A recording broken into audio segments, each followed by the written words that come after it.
Bitcoin is struggling to hold these local supports. We are currently printing on the chart right now a bearish signal, which, if confirmed, will lead to another move to the downside. But the question is, how low will we go? Well, I am still holding the short trade that we gave in the Casper Crew VIP Discord. You can see we have hit all the local targets. So the question now is, how low are we going to go? We're going to be diving into the charts today, talking about the exact levels that we need to be aware of. So make sure to like the video, subscribe to the channel, and click the bell for notifications, because we are bringing you the most timely and the juiciest Bitcoin updates here on YouTube. Am I bearish on Bitcoin? Is this rally over? Well, I think my answer might surprise you, but to get that answer, we need to paint a little picture of context.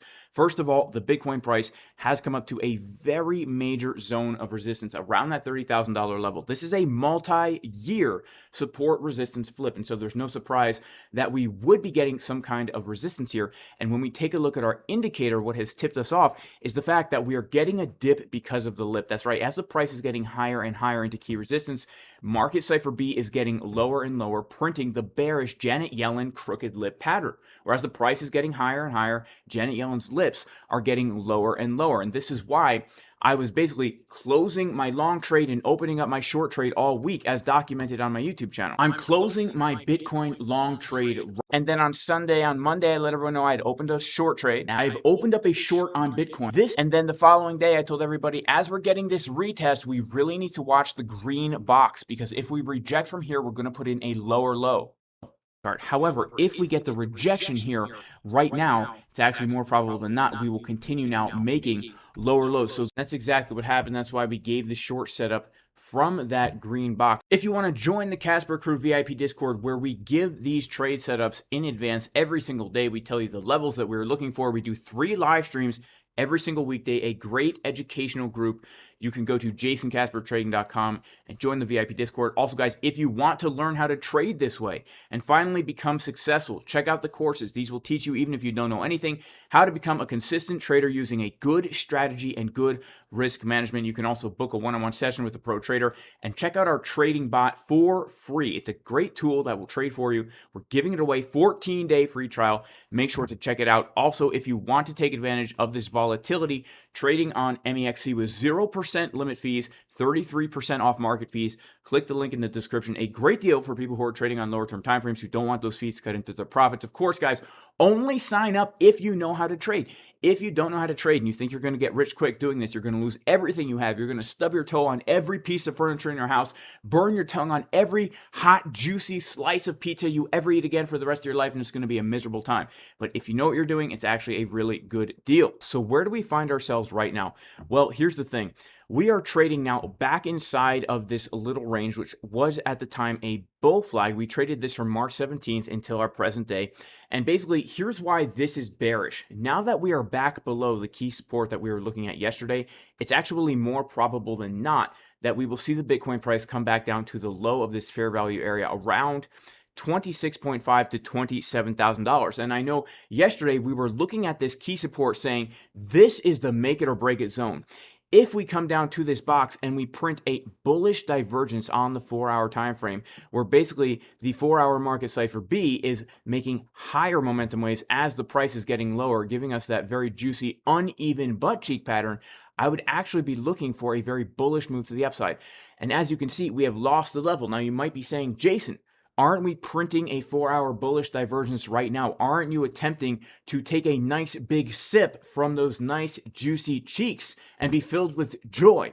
Well, here's the thing, guys.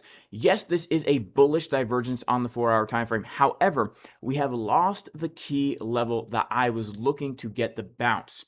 And the reason why I think this is a little bit more bearish now, even though we are in fact printing a juicy bullish divergence on the 4-hour time frame, is because the money flow continues to get lower as we lose key support. We go down to the 1-hour time frame and we can see this purple money flow getting much lower as price comes down. We can come down to the 24-minute and see money flow continuing to get lower as the price is also coming down. And so although this does very well mean we can get a retrace from here and get a pretty significant move to the upside. In my opinion, this was the level that really needed to hold in order for us to continue in a local uptrend. So to the downside, these are the major levels that we need to be aware of. First of all, the most obvious level is going to be coming back down to the $26.5 to $27,000 region, where I will absolutely be looking for a juicy long trade if the money flow starts to get higher and we continue to print bullish divergences, because not only is this the Fibonacci golden pocket, it's a beautiful support resistance flip, and we have some liquidity down here that can be grabbed, stopping out a whole bunch of people who longed from these lows before getting a big move to the upside. Now, the second major area that I am going to be looking at, of course, is that $25.4 thousand level, 786 Fibonacci, and in addition to that, we have many other confluences at the 25.3-ish area, very key zone. Below that, I will be looking at the 24,000 golden pocket. If we continue to lose levels without getting a significant bounce, this opens up the door for much more downside. And I'm not going to sugarcoat this. I'm just going to be honest here, guys. First of all, I am not bearish on Bitcoin on the higher term timeframes because I do believe that the bottom of the cycle is in. However, if we start to lose that $24,000 level, coming in right about here, we will now be getting acceptance back into this old massive range that we were trading since May 2022, which would open the door up for a $20,000 Bitcoin and then coming all the way back down to a $17,000 Bitcoin. This is essentially what we could be looking at right now. Is this going to happen? Well, here's the thing. We cannot know what the price is going to do, but here's what we can know for certain.